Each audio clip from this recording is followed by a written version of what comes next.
Hello and welcome to this week's Chapel in 5, part of our TAS at Home learning program.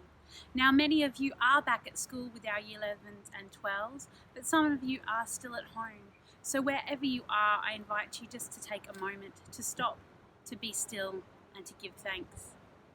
And as we do that, it's appropriate to acknowledge the traditional owners of this land, the Gayabal and the Jagera people. I'd like to pay my respects to the custodians, past, present and emerging, and honour their connection to land, waters and culture. Today in our Practicing Peacemaking series, we are going to be looking at what's generosity got to do with it. Before I speak more about generosity, Macy is going to be sharing our Bible reading with us, which comes from the Gospel of Luke. Thank you, Macy. This reading is from the Gospel according to Luke, chapter 21, verses 1 to 4. As Jesus looked up, he saw the rich putting their gifts into the temple treasury. He also saw a poor widow put in 2 very small copper coins. "Truly I tell you," he said, "this poor widow has put into more than all the others. All these people gave their gifts out of their wealth, but she out of her poverty put all in she had to live on." Hear the word of the Lord. Thanks be to God.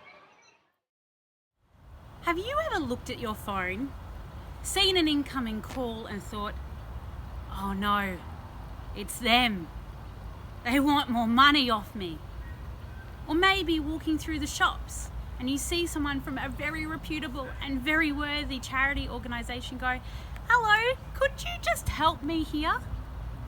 I don't know about you, but I avoid those situations like anything. We in our society applaud generosity.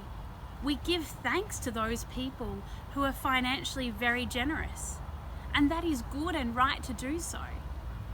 But in our Bible reading today, Jesus challenges us to question why we give and what generosity actually is.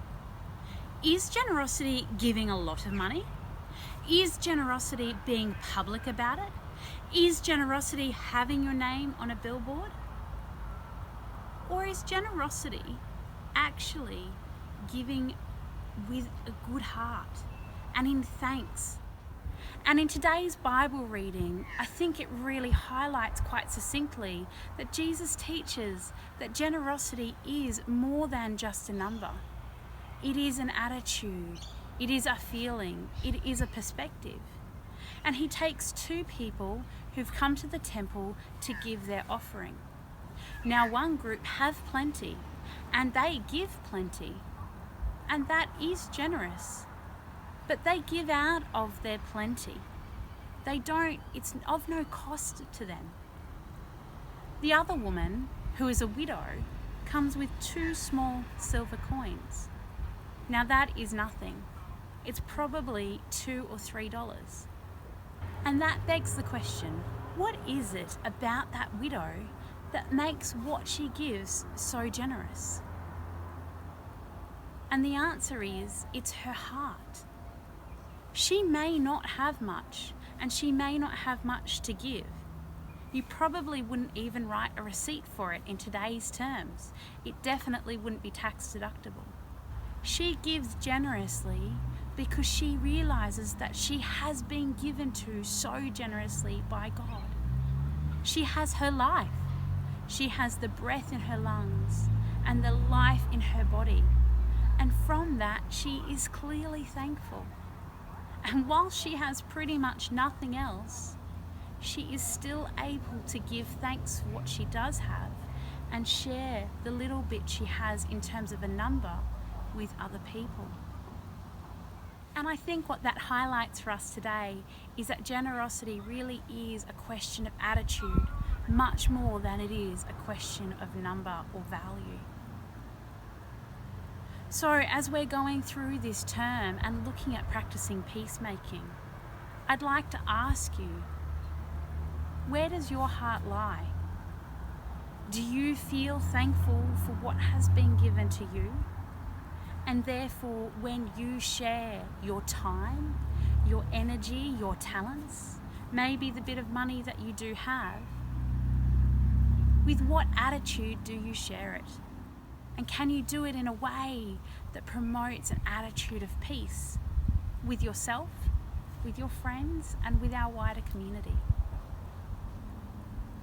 I pray that as this week goes ahead, that you may find that sense of peace, of thanksgiving, and that with that you can be generous with all that we have. Living God, we thank you for the gift of our lives, our families, our school, our freedom. We recognize that you have given us so very much. We thank you for the gift of our Son, Jesus, to keep us in the light. Forgive us when we hold on to our gifts, our talents, our belongings, and are not willing to share with those who need it. Help us to give freely and to be generous with what you have given us. Amen.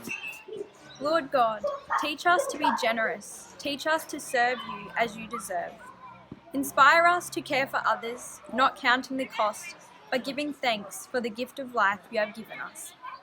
As we face turmoil, conflict, and disunity, guide us to be an example of peace in our thoughts, our words, and our actions. Help us to share the love of Jesus with everyone in this world, that we may all know your peace. Amen. Thank you so much for tuning in today. As I say, wherever you are, my prayers are with you. And I pray that God will be with you, that He will help you see the wonderful gift that we have in our life, in our families, in our school, in our community. I mean, just look at this view. And that as we give thanks, we can share generously of ourselves with each other in an attitude of peace and love. And may the blessing of God the Father, the Son, and the Almighty be amongst you and remain with you always. Amen. Thanks for tuning in. See you next time.